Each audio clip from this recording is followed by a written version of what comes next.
Hola, clase. So guys, pause the video for a minute if you haven't printed out your notes on indirect object pronouns. Those are in Google Classroom underneath the agenda for today. So make sure you get those printed out because we are going to talk about this. So pause the video and then restart it if you need to print those out or find them. All right, guys, so today the purpose of our lesson is to talk about indirect object pronouns. Oftentimes we call these IOPs for short. So let's read what it says here about an indirect object pronoun. That first bullet says it's an indirect object pronoun tells to whom or for whom something is being done. So if you look at the example here, it says Julio escribió una carta a Susana. Julio wrote a letter to Susana. When you say to Susana, this is the indirect object. It tells to whom the letter is being written. So if you'll notice here, usually the indirect objects fall behind the verb. So it's after escribió in the sentence there. Second bulletin, indirect object pronouns can replace an indirect object. So it says Juan or Julio le escribió una carta. Julio wrote a letter to her. This le in this case means to her. We used a pronoun and we replaced a Susana because we know who the letter in this case is being written to there. So if you kind of go down to the chart here, it kind of tells you what your indirect object pronouns are. So let's kind of go through and let's review those right now. These are your IOPs. If you want to say something is to or for me, we use may. If something is to or for you, okay? If it's to or for him, her, or you formal, we use lay. In the plurals, if it's to or for us, we use nos.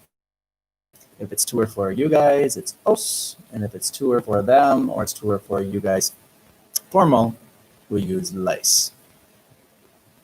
So let's go back up here now to the third bullet, and let's kind of talk about that one. It says indirect object pronouns, especially lay and les, can also be used with an indirect object. So for example, Julio le escribió una carta a Susana. Julio wrote a letter to Susana or to her. Here we use not only the indirect object pronoun, but we also left in the indirect object there just for clarification purposes so you know exactly who Julio was writing to. Because if we just write lay, we don't necessarily know here if it means to him, to her, or to you. So sometimes we have to get a little bit more specific, especially when you're down here in that third person singular and plural section. So let's look at section A. It says circle the indirect object pronoun in each sentence. Follow the model. So remember the indirect object pronoun always goes in front of the verb. So that's what you'll see in front of your verbs there. So the modelo says, tú le escribías cartas a tu amigo boliviano Carlos. You used to write, or were writing letters to your Bolivian friend Carlos. To whom were you writing letters? To your Bolivian friend Carlos. That's the indirect object. And we replaced it with le, which is the indirect object pronoun in front of the verb there. So let's try some of these. Feel free to try it and then stop the video as I go through these to check your work, see how you're doing. So numero uno, yo le pedía a mamá una muñeca. I used to ask my mom for a doll. Okay, a mamá is the indirect object. We could replace a mamá with le, the indirect object pronoun. Mi abuela me daba muchos besos. My grandma used to give me lots of kisses. Who did she used to give kisses to? To me. So me is the indirect object pronoun. Carlos y yo le ofrecíamos unos chocolates. Carlos and I used to offer chocolates to him, to her, or possibly to you. The le tells to whom chocolates used to be offered. Claudia nos iba a comprar ropa. Claudia was going to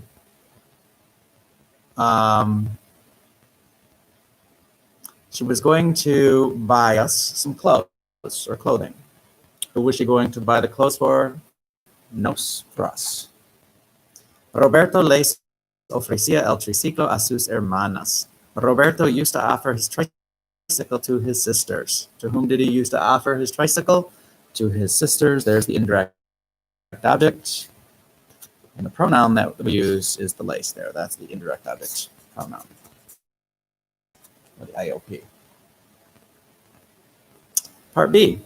It says circle the appropriate indirect object pronoun in parentheses to complete each sentence. Then underline the part of the sentence that indicates to whom the pronoun refers. The first one has been done for you. Generalmente mi abuela something compraba muchos juguetes a nosotros. Generally, my grandma used to buy lots of toys for us. For whom did she used to buy lots of toys? For us. There is the indirect object. And we could replace a nosotros with nos. So there is the indirect object pronoun there. Número uno. Mamá y yo siempre, we're going to choose or nos dábamos tarjetas bonitas a la tía. Mom and I always used to give beautiful cards to her aunt. To whom did we always give beautiful cards? To the aunt. There's the indirect object. So if we wanted to say to her, we would replace it with le. Yo te or le ofrecía dulces a ti en la escuela primaria. I used to offer candy to you in elementary school. To whom did I used to offer candy? To you. So there's the indirect object. A ti would fall here on the chart. So we would replace it with te in that sentence. So the indirect object pronoun there would be te. Tú siempre les or te dabas osos de peluche a mis hermanas. You always used to give stuffed animals to my sisters. To whom did you used to give stuffed animals? To my sisters. So that's like saying to them. So we would replace it in that sentence with les. En mis padres no me or les permitían a mí llevar gorra a la iglesia. My parents never used to allow me to wear my hat to church. They never used to allow who to wear their hat to church? A mí. So you'd replace a mí with an indirect object pronoun, and that could be replaced with me there.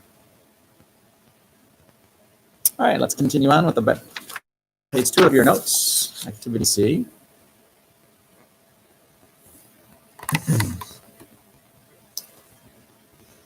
So in activity C here, guys, it says, look at each of the following sentences. First, underline the indirect object. Then, in the space provided, put the indirect object pronoun that corresponds to the noun that you underline. Follow the model. Nuestros padres siempre blank decían la verdad a nosotros. My parents always used to tell the truth to us. To whom did they tell the truth? To us. So there's your indirect object. To replace it with a pronoun, we would replace it with nos. So there is your indirect object pronoun there. So let's try some of these. And feel free to try it and then play the video to see if you were right. Por lo general, mis amigos blank prestaban a mí sus juguetes. Generally, my friends used to lend me their toys. Who do they used to lend the toys to? To me. To me can be replaced with a pronoun, and the pronoun we would use would be me. Los abuelos de Alicia siempre querían dar a ella buenas cosas. Alicia's grandparents always used to want to give her good things. To whom did they want to give good things? To her. There's your indirect object. We could replace to her with le. There is your indirect object pronoun. La profesora permitía a los estudiantes jugar en el patio de recreo. The female teacher used to allow her students to play on the playground. She used to allow who to play on the playground? The students. So we want to replace that with an indirect object pronoun, so we would replace that with les. Yo no daba dinero a ti para ver las películas. I didn't used to give you money to go watch movies. Who did I not used to give money to? To you. So that's your indirect object. The pronoun we would use to replace that would be te. And Tío Leo, something compraba a mi hermano las vías para su tren eléctrico. Uncle Leo always used to buy tracks for my brother for his electric train. For whom did he used to buy the tracks? For my brother. So that would be for him. So we would replace that with le as a pronoun. The next bulletin is quite important here. It says indirect object pronouns can be placed before the verb or attached to the infinitive. I always tell kids if there's one verb, we put the indirect object pronoun in front of it. If there are two verbs, then you can attach it to the end of the second verb there. So let's look at the example here. This one, they're kind of doing it either way.